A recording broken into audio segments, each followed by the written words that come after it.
Alas, people, we have some concrete transfer news. No more waffling, no more making shit up as we go along. We're finally here in the big time, joining the likes of Man United and being active on site. That's what we like to see. Daddy Roman, Papa Roman, he's not happy. He's seen what's been going on in the red half of Manchester and he's reacted. He's had something to say about it. So let's get into it. Yeah?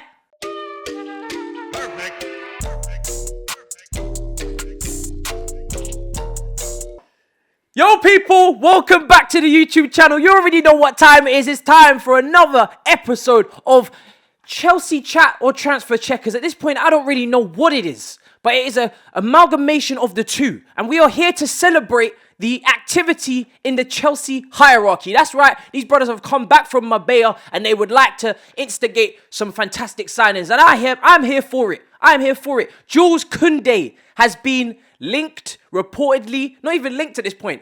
Apparently, we're in advanced talks with Sevilla for weeks, and this is what we're talking about when we're talking about Chelsea being silence FC, working in silence. Not everything we do is public. Not every time we want a player do we have to make it evident to the public with fake bids that don't get accepted and fake swap deals with Sanchez like Tottenham, and then the player rejects you in public. Nobody wants that embarrassment, Tottenham. It's not here. Nobody needs to see that. Nobody needs to see you pour your heart out to yet another man with an afro and then get rejected. We've seen that with Willian. Not again. Chelsea have been quietly doing their work. Apparently, all summer long, they've wanted a centre-back. We know this. We've spoken about this on channel. And I personally haven't got it. If I was structuring the squad myself, I didn't see it as a priority position. I thought, you renew the contracts of Christensen, of Rudiger, you promote Gerhi to that role that I was speaking of previously in a rotational role. He didn't want to play that role. He didn't want to sign the new contract, so here we are.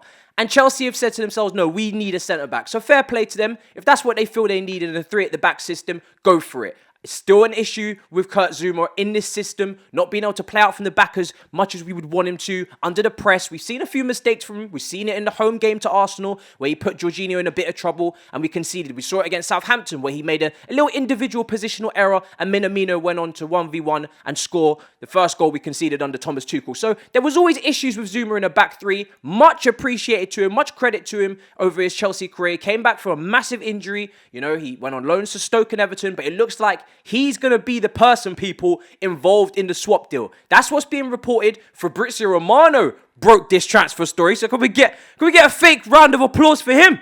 Everybody. Oh, Fabrizio. Hey. What would we do without you, Fabrizio? There we go. Everybody calls him a tapping merchant, but today he's got the assist. He's Cesc Fabregas to the Diego Costa of our era right now. He's the one that set it all up, lined it all up, planned it, and executed it. Typed it out live on Twitch. The story broke with Kurt Zouma. So it's great to see. And with Jules Koundé, look, in a back three, I'm a very happy man. Everybody knows, like I said, the way that I would have structured the squad. For me personally, a wing back at right wing back would have been my priority. I would have loved Hakimi. I would have loved, maybe even Livramento to get promoted and play some bench minutes in Carabao Cup games. And now it looks like Dujon Sterling's going to be doing that. And he's been promoted to the first team squad. And I had Reece James pictured in my head as the right-sided centre-back. But I can scrap those preparations in my head. I can scrap that logic because Thomas Tuchel has found the alternative. Jules Koundé, 5'10" from Sevilla, partnered Diego Carlos all season in a back four. And he looks like the guy to be the successor to Kurt Zouma in this squad.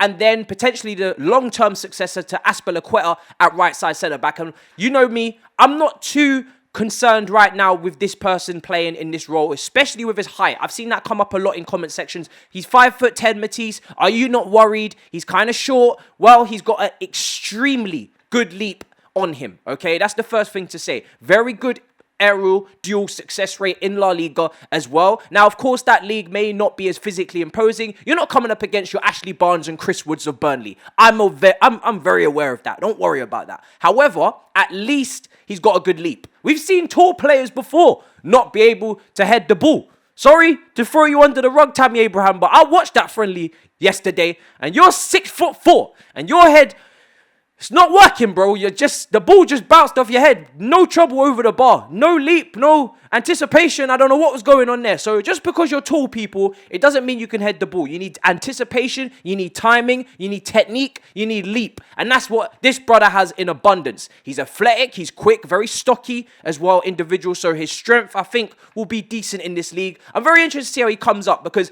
in the right-sided centre-back position, you get to step up, you get to move forward, you get to break lines of press with your passing. You get to maybe afforded a bit more space than other players would at times. So I'm very interested to see if he overlaps, if he underlaps Reece James, if they can establish a chemistry. But I'm excited, people. It looks like it's going to be for a decent fee. I don't think it's going to cost too much because we saw, Tottenham, they involved Sanchez in the deal. In the end, it collapsed, but it wasn't a massive fee they were paying. And the French connection, glasses, I wish I was sponsored. It continues. You've got Thiago Silva who speaks French. You've got Mendy who speaks French. You've got now potentially Koundé, if we get the deal done, speaks French. He wasn't in the French squad. He's 22, and he was in the French squad for the Euros. You stand corrected, sir. He didn't play a game. He played at right back for one game.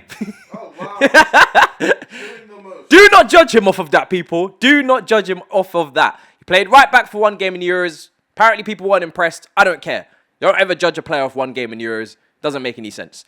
So yeah, I'm really looking forward to it. Hopefully, we get the deal done. And like I said, people, we move. We need a striker. We need a DM. But this is the first thing. And for me, it's better to sign a top-level centre-back who's young, with the profile of centre-backs that we have in the first team. Thiago Silva is aging. Azpilicueta is aging. Contracts are running out that we haven't signed up yet. Better to sign someone who's quality and young than to splash on a right wing back, but maybe wasn't as good as Hakimi. Moving on.